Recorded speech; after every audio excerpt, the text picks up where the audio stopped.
Hello, and thank you for having me today. I would like to thank the Society of Tennessee Archivists. If you are not a member of the Society, I would encourage you to become one and to get involved. Thank you, Melissa. They have been very supportive of Houston County and of me as an archivist, and so I think it's a great group. I'd also like to thank the Williamson County Archives for hosting us today. Actually, this is the first time I've ever been to their facility, and I'm jealous and I want one. Because if you have, how many of you know where Houston County is? Wow, that is great. How many of you ever been to Houston County? Okay, that's a little less. I am not a native of Houston County. I'm a transplant. My husband's family have been there for years and years and years. We moved there 26 years ago when I was pregnant with my daughter. But I absolutely love where I live. I absolutely love being an archivist. And I want the world to know about Houston County Archives. And I think that each of us who operate in archives or an archivist, volunteer in an archives, have anything to do with archives, you should want the world to know about your archives too. And so today we're going to talk about, today in the archives, a success story. We have only been in archives for 6 years. So to say we are a success story might be stretching it. But I think that we are a success and that we're going to be moving forward and sharing what we have with genealogists. I will tell you that I've been a genealogist for 26 years, an archivist for 6 years. So I'm a hybrid. I don't know if that's a good thing or a bad thing. Sometimes it's a good thing, sometimes it's a bad thing. I think all genealogists should be archivists, and I think all archivists should be genealogists. Some people might argue that. But today we're going to talk about you as an archivist or you volunteering and what you can do to help your archives. And I'm also going to address the genealogists in the room. Because when I became an archivist and started paying attention to some things, I noticed some patterns developing and something that maybe the archives can help. And I've never used one of these before, so we're going to... I must tell a little bit of a confession. When Lori contacted me to speak, I said, oh great, yay. I sent her a list of the topics that I speak on. And she says, oh, well, those are great, but we really want you to talk about crowdsourcing in the county archive. I said, okay, I've never spoken on crowdsourcing. What is crowdsourcing? Google. Okay? So here is the definition of crowdsourcing. The practice of obtaining needed services, ideas, or content by soliciting contributions from a large group of people, and especially from the online community rather than from traditional employees or suppliers. So once I read the definition, I thought, crowdsourcing, I don't crowdsource. So I thought about it, and I thought about it, and I thought about it. And I thought, wait a minute, we do crowdsource. Archives do crowdsource. Houston County crowdsource. So I was able to come up with a presentation. I don't know if any of you were able to attend. This is Society of American Archivists' recent convention in 2016. But I followed it on Twitter. I wasn't able to attend. And this was a great quote that I stole from Twitter from a Mr. A. Stevens. I do not even know who that is. If possible, use any encounter to promote archives to the public. That's become one of my new mottos. I have been told that my enthusiasm for archives is contagious. And so you here in the front, if you get any on you, I hear it comes off with soap and water. So when I saw the flyer for today's seminar, I was excited because it included archives and genealogy and you. And then Lori in her email mentioned county archives. So I'm all about that. I said, this is going to be good. Houston County Archives was established because of a murder that happened in 1921. I know Miss Jewel over here with the Montgomery County Archives has a story on how their archives was formed. Maybe you have a story on how your archives was formed. I would encourage you to document that story. Just like genealogy, it's important to document one of our stories. So I'm going to tell you the story of Houston County. Because of a murder in 1921. These are the cast of characters. Mr. Edward W. Rosher, the deceased, David Bartlett Adams, the shooter, and Ann Rosher Smith Hagler, the genealogist and writer. In 2010, Miss Ann was writing about her family. She didn't call herself a genealogist, she just wanted to do this for her family, to write the story. This is her grandfather, Mr. Rosher. So she was digging up information. She went to the library, looked on the microfilm to the court records, found court records, it's great, wonderful. She wanted to see the actual records. She wanted to touch them in the books, like we all do. And in Houston County, whenever you wanted to do genealogy research and actual records, they told you go to the courthouse basement to the vault. And so she did. The vault is not locked. You could open it, go through whatever you want to. And so she went there. When she opened the door, she could not go into the vault. And so what started as someone looking for records eventually created an archives. The vault was built in 1956 with the courthouse. I love this vault. I will tell you, I'm in love with my vault. It is a small vault, but it is an amazing vault. When we got there, it was filled to the ceiling and to the door with records. You could not get in it. She was sent to the vault to look for records. They obtained permission from the county mayor on all they were going to do was organize the records, get them organized to where people could look at them. That was it. There was no talk of archives. That's all that was going to happen. Here is the Houston County Courthouse. Now I'm going to try to use this top one. Yes. There.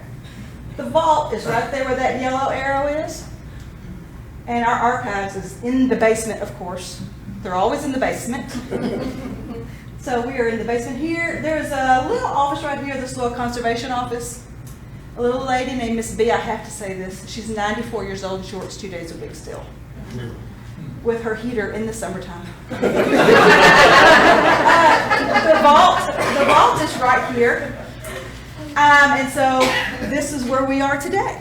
We are still there. That's why I envy this building. Okay, it's not going forward. There, go back. Call to action. This is what I call mini crowdsourcing. If you remember the definition of crowdsourcing, it's a lot of people. This was a little bit of people, so it's mini crowdsourcing. These 6 people were called to action to do something about the records in the vault. We have a family researcher who is Miss Ann Hagler, who is researching her murdered grandfather. Kay French. Some of you may have heard of Kay French. She has been our county librarian for 39 years. She retired, 2 or 3 years ago. She is an awesome woman. Mr. Jerry Bybee, he's the president of our Historical Society. He's still the president of our Historical Society. Miss Bonetta James, she is the Historical Society secretary. Donald Bateman, who is here, sitting right there, with his lovely wife. He's a Historical Society member. And me. I get a phone call one day from Miss Kay French. And she says, they're going to do some cleaning out of the vault where the records are in the courthouse. Would you be interested in being involved in that? I came this close to saying no. Because I don't get involved sometimes in some things. I get kind of shy about things. And so, but I said yes. So these are the 6 that started it all. And these 6 are actually on my archives committee today. Day 1, I don't remember the exact day in August, okay? But it was in August 2010. We showed up at 9 a.m. We made our way, I say into the vault, it was actually just to the vault. And we opened the door, we were prepared, and we started pulling things out. What did we find in the vault? We found Christmas decorations. We found bags of ammunition. And one of my all-time favorites, though, are the apple crates. They held the oldest documents. They were loose court records, and there are 3 of them. And I looked it up online, and just the labels on the crates are worth $40 a piece if you just have the label. So I have those put up.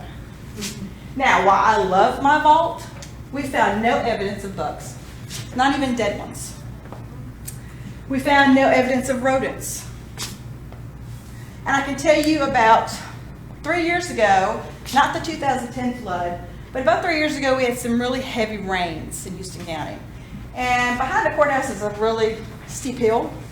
And the water came down the hill and into the elevator shaft and down into the basement. And it flooded the basement where the archives is. Water got into the archives room. Luckily, I learned well from people like Carol. Don't put anything on the floor. But I did have a couple of Hollinger boxes that were empty. They got wet and destroyed. This happened on the weekend, and I couldn't get to the courthouse for a day. All I could think of was the vault. I thought, oh no, oh no. I opened the vault door, and you could see the water line where the water came underneath the vault door and stopped in the middle. And didn't go any further. So yes, I have a love relationship with my vault. At 12 p.m. we decided we were tired, we were ready to go to lunch. So we went to lunch. We sat at the lunch table a little bit dazed, and Donald's sitting here, and I'm sure he remembers. A little bit dazed about what we had seen and found. There were boxes of records torn open, records all over the floor. It was pretty bad. Nothing had happened. Our county was formed in 1871, and records had just been moved around, thrown in with the Christmas decorations and the ammunition. And so we sat there talking about what we had seen and experienced.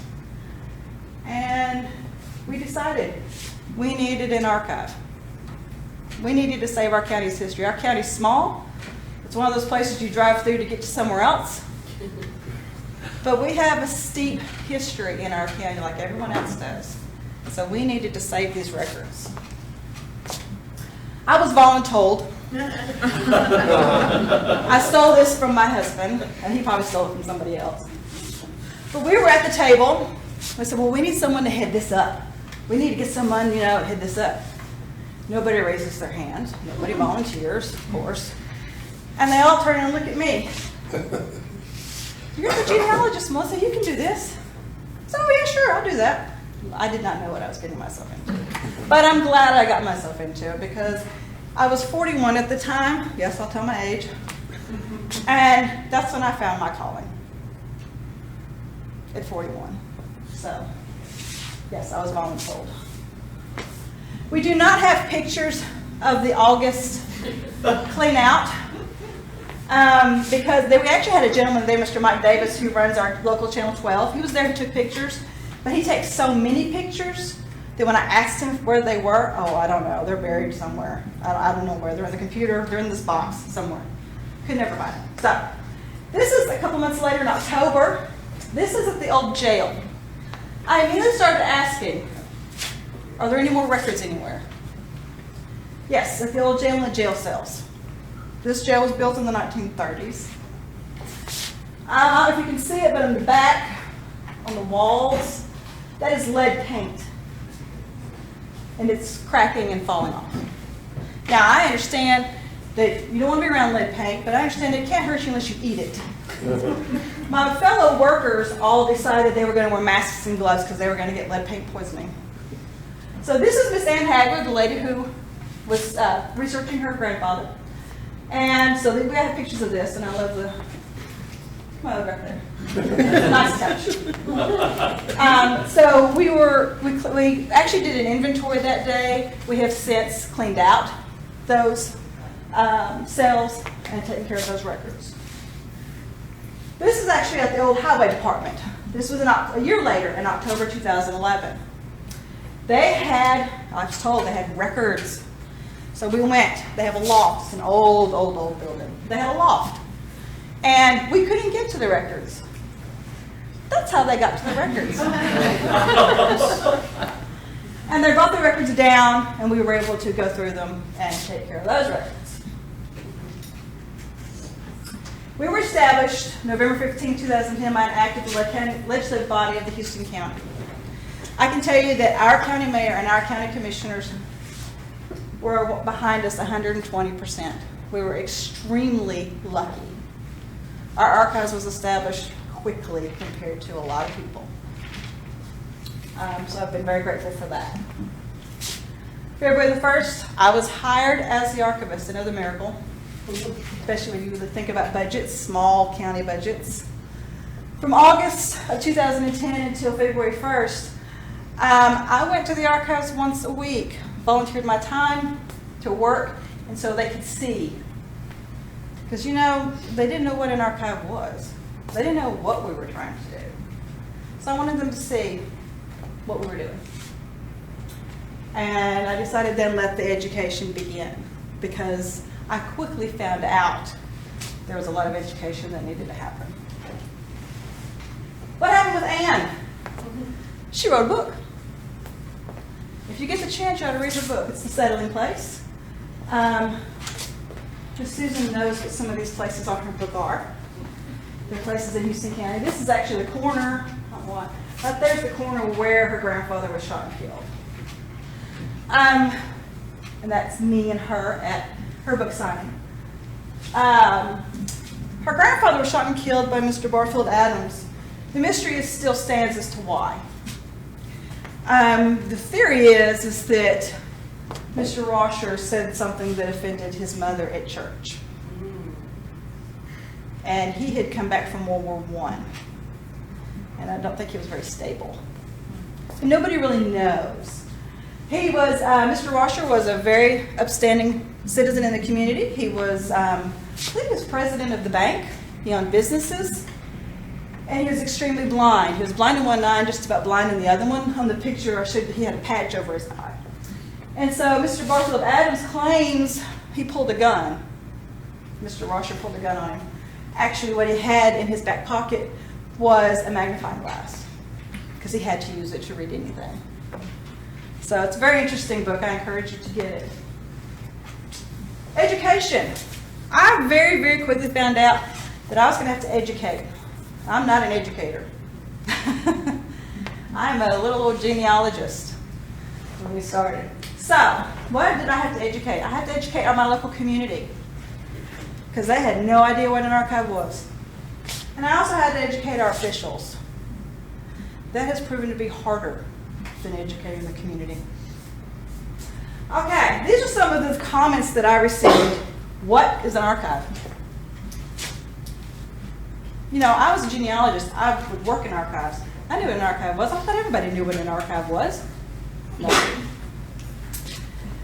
What does she do all day down there? That was by a county commissioner. Can't we just digitize it on and throw it all away? That was 2 years ago. We were established 2010. This was 2 years ago by a county commission when I asked for more room, because we were out of room. Can't we digitize it all and throw it all away? Luckily, they gave me, again, the basement of the old jail. That thing stays dry. I can't believe it, but it does. She's organized it all, isn't she done? That was last year at budget time. So see, when I say educate, I thought that was going to be pretty easy. When it comes budget time, it gets interesting. And I can tell you right now, this budget, next budget time, we just come through this one. The next one is going to be even more interesting. So, county commissioner said that. So I had my work cut out for me. I still have my work cut out for me. That's why I said at the beginning, I said it's a success story. It's because I'm very hopeful that it's going to continue to be a success story. Let's talk about the power of the open house. Now I'm talking to you archivists, volunteers, those of you that work in archives. I think the day and time of people coming to you is getting less and less. I think you're going to have to go to them more and more. Like today, what we're doing today on Facebook, going to them. So we have 2 open houses per year. I started that in 2010, in November of that year. And I was a little clever. I'll pat myself on the back for this one. I had it on the same night of the county legislative body meeting, which was also in the courthouse. And I invited all the commissioners to come. trying to educate. The first one that we have is in March, on the third Saturday in March every year, because we have our annual Irish celebration. Have any of you ever been to the Irish celebration? Oh, you've got to come. We are a county of little over 8,000 people, and it swells to over 20,000 people on one day. We have a parade. And the archives is open. So I put out, well, we already have displays, but I put out more for people to see. This might go against the grain of some, but I'm a huge believer in showing them the records. And so we already have displays in our small room. I've had people tell me, you need to get rid of these display cases, you'll have more room for shelves. I refuse. That's our first one. Our second one we do in conjunction with the Historical Society meeting, which is the second Tuesday in November, which will be November 15th. And so, again, I put out records. I invite county commissioners. We have a great turnout. This November 15th, we're going to be honoring a wonderful lady that passed away about 3 years ago. Some of you may know her, knew her. Her name was Miss Nina Finley. She was our county historian for many years. She passed away about 3 years ago. We're going to be putting a plaque up in the courthouse for her that night. This is a photograph from our very first open house. We have railroad records and memorabilia because we had the L&N Railroad that came through. That's what made our county our county. When the railroad left, it really hurt our county, like it did a lot of people. But I want to tell you a trick that I used that night. And it actually worked somewhat. I have a piece of plastic. This is actually my desk. This is the desk that I used. When we got into the archives room, it was just a room in the courthouse. It's about half the size of this room. Okay? There were no less than 6 desks in that room. It was one of those rooms where people just threw. But also in there was the Historical Society's collection of documents, photographs, artifacts. Everything they collected since the 1980s was also in that room, which they eventually donated to us. This is my desk. I cleaned it off, put some plastic down, and underneath the plastic I put documents and photographs. And what I did was I found documents of people that were related to the county commissioners. I thought, that'll get them. That'll get them. Well, the county commissioners weren't really coming down to the archives that night. 1 or 2 maybe, because they knew me. And one of the commissioners actually helped to get the archives form, so he had to show up. And so there was one county commissioner there, and he saw a document that had another county commissioner's father's name on it. He goes upstairs to the top floor where they're having the meeting and tells him, hey, there's a record down there with your dad's name on it. Here he comes downstairs. And so he enjoyed that. That same night, as they were having their meeting, doing their voting and doing whatever they do, all of a sudden here comes the county mayor. And he says, one of our commissioners is down there looking at stuff. And he tells me, he says, you've got to come upstairs. We have a vote, and you have to be upstairs. So the gentleman was not wanting to leave, but he had to go vote. So that, I think, was a success. The power of the display and the exhibit. We have in our little room 2 very large, this is one, I didn't have the full picture, 2 large display cases and 1 small display case.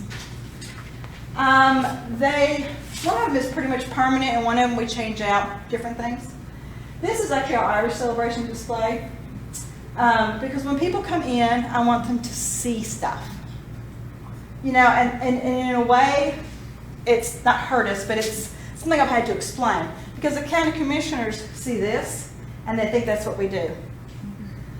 Really, in actuality, 90% of what we hold are county government records.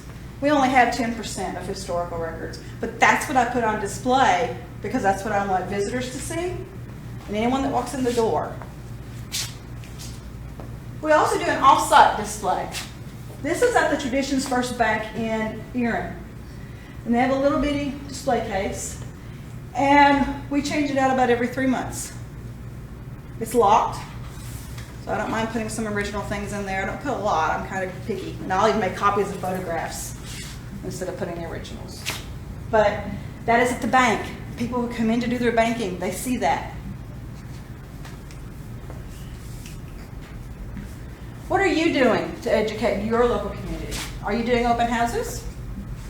They're pretty fairly easy to do. Just throw out some stuff. They'll come. How about some displays and exhibits? I notice I'm going to go see more of what you have here because I've never been here before. But even if you're small, even if you don't have a lot of historical records, put it out there. Let them see it. Let me see that you have. They'll become interested, I promise. Speak to local groups about their archive because it is their archive. It belongs to the community. I speak to the Rotary Club, the Chamber of Commerce, retired teachers. I speak to anybody and everybody that will have me because I love what I do, and I think everybody should know about Houston County Archives. It's like everybody should know about Montgomery County Archives. Everybody should know about Williamson County Archives. So get out there, talk about it. The power of the internet. This is what I call major crowdsourcing, like what we're doing today. Reaching outside the local community. Now, people have questioned me about this because they say, well, why does someone in Washington State want to know about Houston County Archives? Well, it may be that they don't have any relatives or ancestors in Houston County, but maybe they don't even know what an archives is. Maybe they don't know what we do. They're a genealogist. You don't know how many genealogists, and I'm sure you all can raise your hands, that I've talked to that didn't know what an archive was. And I'm like, you're a genealogist. Those are meccas for you. You know. How do you get Houston County Archives into the world? Now, there are a ton of people out there that their ancestors were from Houston County, but they live everywhere else. And I wanted them to know their hometown, their ancestors' hometown has an archive. We got records. Come see. Call me. Email me. Then I decided to jump onto Facebook. Today in the Archives is a post that I do almost daily. It's backed off a little bit here recently. It was born in 2011. And I will never forget the day. I wish they were here, but I'll never forget the day. I think it was it 3 years ago that we had our conference in Clarksville? Okay. And I was at one of the presentations, and I was a nobody. Nobody knows who I am. And I get up to leave. The presentation's over. And here comes Ken Feith. Is it Feith or Fife? Please tell me. Feith. Thank you. I'm not okay. And I'm like, oh, here comes Ken. You know. And then here comes Gordon Belt. I'm like, okay, what do they want? And I'm sitting there talking to them, and they're on either side of me, and they go, how did you get a Facebook page? What do we have to do to get a Facebook page? And I said, and it was funny, I was so naive. I said, I just did it. Better to ask forgiveness, isn't it? Actually, and I will tell you in all honesty, my county government, which is awesome, they don't know the ins and outs of archives, Facebook. They don't. So I've just done it. And it's been wonderful. I share this is a snippet of our Facebook page. I share a document, a scan of a document, a photograph, photo of an artifact. If something's donated, take a picture of it, put it on there. I tell a little bit about it. And then I also give, which I think is very important, our contact information and a brief thing at the end that says, if you have anything to donate. Houston County has record loss in two ways. The first way is county government records. We did not have a tornado, we did not have a fire, nothing like that. Ours is from human error. In 1956, when they decided to build the new courthouse, they decided, the old one was in one of those roundabouts where you drove around. They decided they didn't want that anymore. They wanted a straight way through town. So they had to tear down the old building first, then build a new one. Where are you going to put the records? They stored the records in what was the old gym, the old high school gym. And we think a lot of the officials took records home. With the understanding it would all become brought back when the new building came into play. And if you look at our county court, our circuit court minutes, all of our minute books are intact from 1871. but our loose records are lacking from 1871 to 1956. We don't have near what we should. There's theories that records got wet, thrown away, just thrown away. Officials didn't bring them back. I don't know. I'm holding out hope that they're out there somewhere and that there's someone's attic, barn. I don't know. So I tell everybody, keep looking. We're going to find them. I post almost daily, Monday through Friday. Like I said, it's kind of backed off a little bit. Photo of a scan of a document, photograph, artifact, put the description of the item, and it's very, very important, contact information. Now, I know you probably can't read all that, but this is one that I did in September. Our fair was fixing to start. I tried to do documents and stuff with what's fixing to happen around our community. And so I showed a document, which I'll show you in a minute. I put today in Houston County, and I have to put Tennessee. Because there's a Houston County, Texas, there's a Houston County, Georgia. I had to put Tennessee. I learned that after someone said, where is Houston County, Texas? I have to put Tennessee. I know where I'm at. I don't know why they don't know where I'm at. We are showing a document from our Houston County Fair Records Collection. This collection is part of the larger manuscript collection, and I'll get to that later, why I say it's part of our manuscript collection. Today, September 14th, fair gets underway. In Houston County, we decided to share some of the wonderful documents from our collections. This document is a stock certificate for the Stewart and Houston Counties Fair Association dated July 15th, 1904. Belonged to Solomon J. Wright. Put the name in there. Someone will see the name. Oh, hey, that's in my family. The Houston County Archives is actively seeking and collecting any and all documents, records, photographs, memorabilia from the past. And I find out that you have to spell it out. They may have a diary. Well, that's not a document. It's a diary. If you have something that you'd like to donate, please contact me, Archivist. Here's my phone number, and my email address, or you can drop it by the Archives office. Most importantly, remember, don't throw it away. Give it to the Archives. Save our history. I've had more stories of people telling me, oh, I remember we went into this house, and we got shovels and wheelbarrows, and we put all these records in this room, and we burned it. I've heard more stories of records being thrown away than preserved since I've been an archivist. So I'm on a mission. That's the document that went with the description. Here is another Facebook page that a lot of people talk about. This is the Houston County Historical Society's page. I want you to notice they have 2,726 people who like this page. Jerry Bybee, who's the president of our Historical Society, he posts the picture. He doesn't post anything with it. He just posts the picture. And the comments are amazing. Metro National Archives, Ken Feith. He is someone who I consider a mentor. He told me one time that he was a hoarder. And I figured out that I am one too. Not at home, at the archives. Because I'll take anything. I don't ever turn anything down. He told me that one time. He says, I don't ever turn anything down. I'd rather be stacked to the ceiling than have nothing. Avoid it going away. And the Williamson County Archives has a Facebook page. They have 318 people. Results. Crowdsourcing to identify photographs, artifacts, and information about documents. You show genealogists and researchers what you have. Brings in records, photographs, and artifact donations.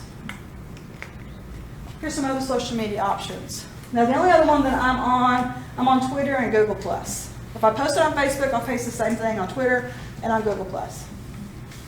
I haven't gotten into Pinterest or Flickr yet. I'm doing one thing at a time. I can't do it all. I'm a lone arranger. Does anybody know what a lone arranger is?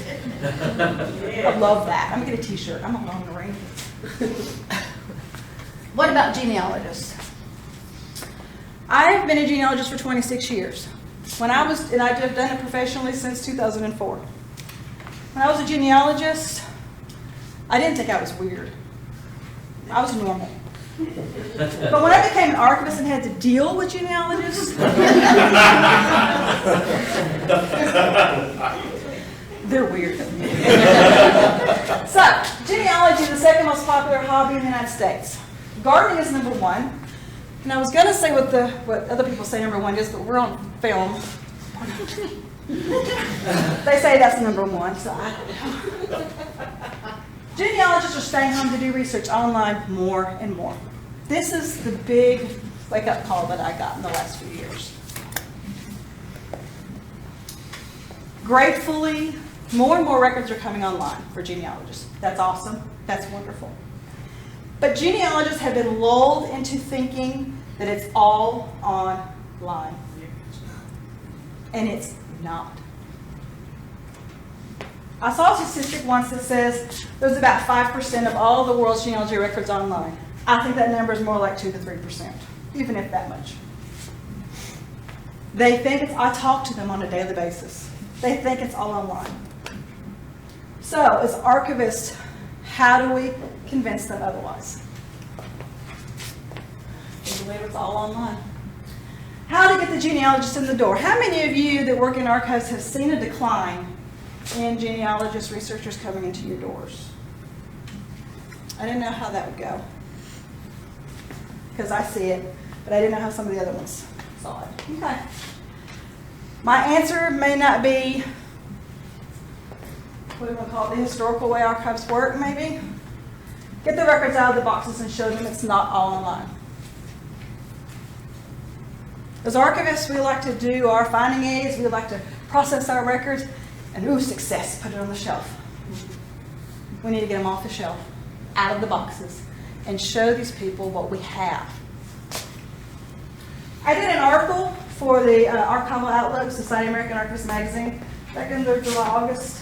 Genealogists, how to get them in the door. The more I talk about this, the more I think about this, the more it's true. And I'm finding it more and more everywhere it's true. Have an online social media presence. Miss Andrea over here asked me while we were sitting, she was talking about my Facebook presence. She said, I post about once in a while. You know, I'm me in the archives. It's just me. I process the records. I do my online stuff, social media. I have to do budgeting. I have to do grants. I do it all. Now, I love it, and I'll do it.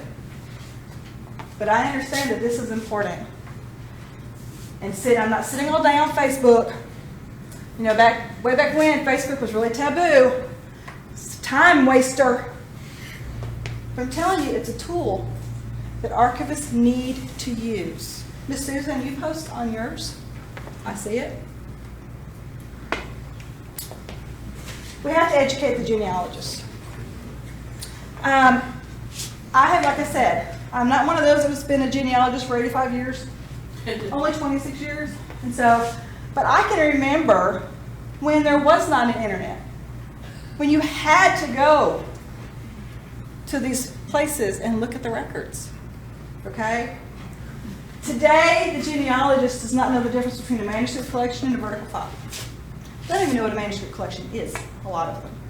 I asked them, talked to them about it. Oh, you mean that's there? They don't know what a vertical file is. And I stand with my mouth open going, do you know what you're missing? Now, it's up to them to educate themselves, to get themselves out there, to visit these places, ask the questions, what records do you have?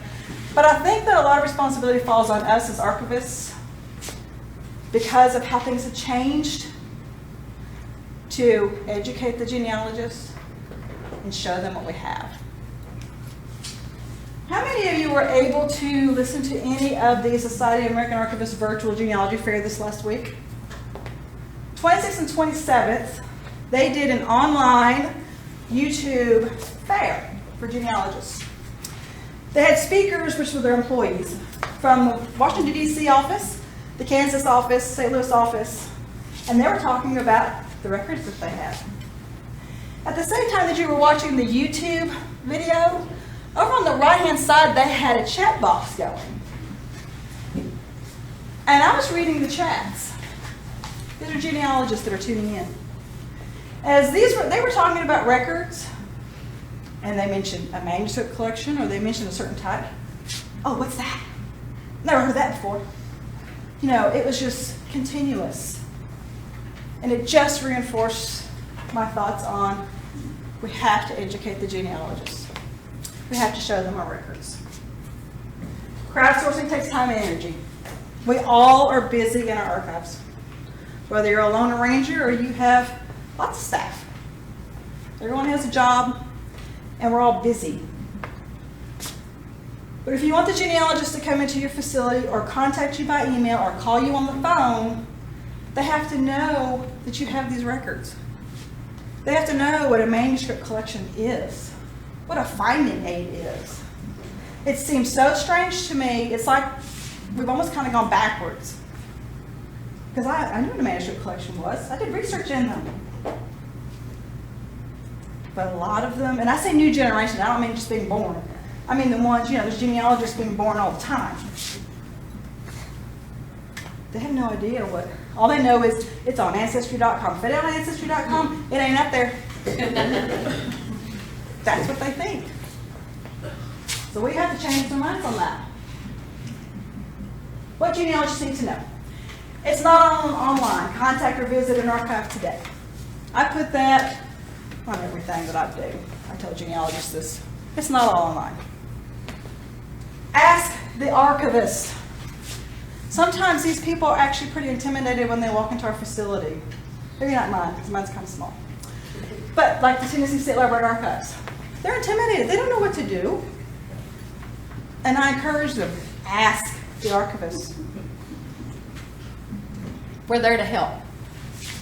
Be part of the crowdsourcing. Volunteer. I encourage genealogists to volunteer at their local archives. Even if they don't have ancestors from that area, go volunteer for a day. Be part of helping to save our history. What archivists need to know. Reach out to the local historical genealogical community, establish a relationship conducive to crowdsourcing.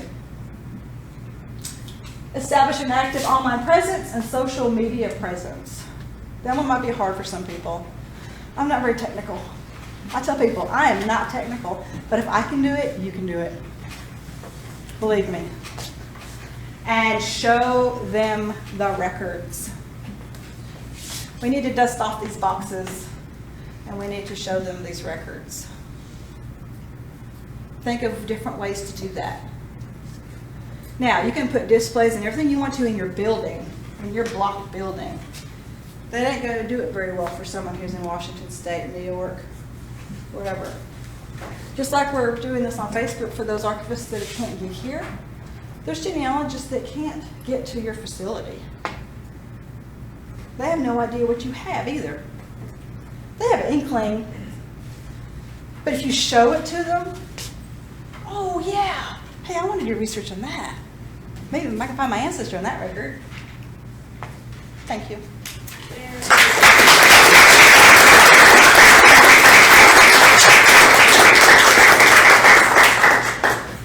anyone have any questions for me?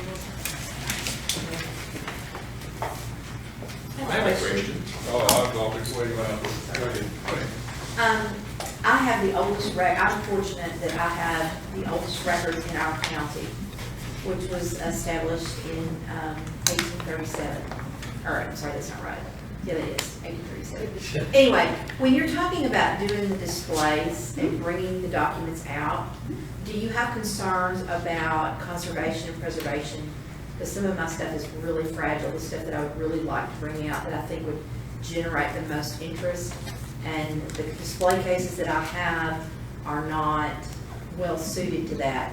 Do you take any kind of precautions, or what steps do you take to ensure the preservation of those records? Or do you not bring out anything that's just really, really old? I bring out stuff that's really old. Of course, my county is new compared to most, 1871. But today, we are so fortunate that we have photocopiers that will copy things that look exactly like the document. I always suggest, and Carol may suggest something else, I always suggest, and it's like the off-site display that I do, if there's a document that, even though that case is locked, if someone gets in there and gets it, I don't want it to be got, I'll make a really good photocopy of it, and you can't tell it usually from the original, except for the fact that if someone were to pick it up, they could tell that. But that's what I would do. I would make photocopies. can display the photocopies. Because then you're still seeing the document. You have the original documents put away for safety. You could also get Mylar sleeves and get the Mylar sleeves and hold the document intact. And there are a variety of sizes for those Mylar sleeves, but also don't display it for a long period of time. If you can't guarantee about UV filtering or the UV light rays from both the sunlight and fluorescent, just store it. I mean, display it temporarily, just for the time you're there. Put it back in the box, or make sure that you rotate your exhibits. That's one of the things that has always concerned me across the state is we have exhibits, we want to do exhibits and show off these things that bring people in, but remember to kind of transfer those and keep that on a temporary basis. I've seen some beautiful things that have been on display for 100 years, and you can't hardly see them because they have faded so badly. And that's something that's somewhat preventable, just by rotating and using some UV filtering materials. Some of the film, there's a UV filtered film that you can also purchase. But sort of common sense is also the key. I would encourage you to have what I would call, I don't know, an open house, but have a special night to highlight these particular documents and bring them out for that one night in the Mylar sleeves. Make it an event, and maybe you could do it that way. I was going to ask you if you do any scanning of your documents, or you just kind of rely on those really good photocopies to create copies. I do. It depends on the document and how fragile it is. I will scan. We have not, Houston County has not gotten into the digital age as far as, because we don't have the equipment and staffing hours with me. But no, yeah, we do scan. What I was going to ask was, do you worry that you'll reach a point where you're too successful at becoming known to, you'll have hordes of genealogists descending on you, and you won't be able to cope if you really don't have just yourself, and certain hours and everything like that, so you'll have pressure, but you won't be able to cater to that demand. I mean, that would be a nice thing to have, I suppose, but... I'm sitting here thinking, a deluge of genealogists, that would be fun. Honestly, I'll be honest with you, I have not thought of that because it has not happened. I am actually, this past year, which I did not bring up in my presentation, but this past year, because I love genealogy, for about 5 years, I kind of stepped away from genealogy, and I'm going to put a plug in right now for the Archives Institute. If you are working in archives, if you haven't gone to the Archives Institute, please go to the Archives Institute. Tennessee? Yes, the Tennessee State Library and Archives. I went to the Archives Institute. It was fabulous. I have one complaint. There should be continuing education Archives Institutes. Because those of us who are lone rangers that are off in counties that nobody knows where they're at, when we come together with other archivists, it's like being fed. It is. It's like being fed the which is not all 3 years, but the 3 years that we did, but I did that. You get to meet people and you see them again the next year. And then you learn from your peers and professionals. And I wish they had the funding. I know it takes funding, but I wish they had the funding to offer something past just the Archives Institute. But please go to the Archives Institute. But I was going to say, this past year, I wanted to get back into the genealogy aspect of what I do, even though I do it on a daily basis. So this past year I started speaking and lecturing. I do online webinars for genealogy and historical societies. And let me tell you what has kind of happened unknowing to me that it would happen this way. When I do an online webinar, does everybody know what a webinar is? Good. I do a presentation like this, and I have a topic. I use a lot of visuals in my webinars. I don't do a lot of words. But the visual I use are usually documents, artifacts, photographs, and they all come from the Houston County Archives. And I actually, initially I did this because I didn't want to violate any copyright laws, okay? But what I have found out is that genealogists are learning about records that way. Oh, you mean archives have those kind of records? I've even had them contact me and say, I have family from Houston County. There was a record in your presentation that had my family's name on it. Who knew? So a little plug. You need a speaker? You better. I would just like to, sorry about plugs, that if you're on Facebook, you should follow Melissa, because she puts lots of stuff on there, not just about Houston County history and genealogy, but about genealogy, and then about stuff going on in the archives world across the United States. And I do a Facebook for the Regional Archives Association for SAA, and I'll get lots of things off from her site and share it with the rest of the country. So if you don't follow her, I would. Like I said, I've been told my enthusiasm is kind of out there, and I think it shows on Facebook more than anything else, because I do. I love archives. And I see an article about it, and Archives has got this record source now, and I'll post it. Oh, look. It's not for me. I don't have ancestors there. I don't need to research there. Maybe somebody else does. I want to tell people about it. You know. So, yeah. Do you feel like you've had a good response from your presence on Facebook? Do you feel like that you are getting those contacts from not only in your community but from further away? Yes, very much so. Yeah. A lot of genealogists, Elizabeth Shawn Mills, I'm sure you all know Elizabeth Shawn Mills, Thomas McAtee, some of the higher ones there that I consider top genealogists. They follow me, they share what I post, and some people in the archives world will contact me and say thank you. Even like the institutions that I post their article or whatever, they'll kind of thank you so much for sharing that, because I know archivists and archives are dying for people to discover them again. And you know, we just have to move forward. But I feel like sometimes I'm stepping on toes when I say that, because I know there's some archivists that, you know, they're not technical. I was not technical. People tell me that I am. I'm not technical. So if I can do it, anybody can do it. Thank you very much.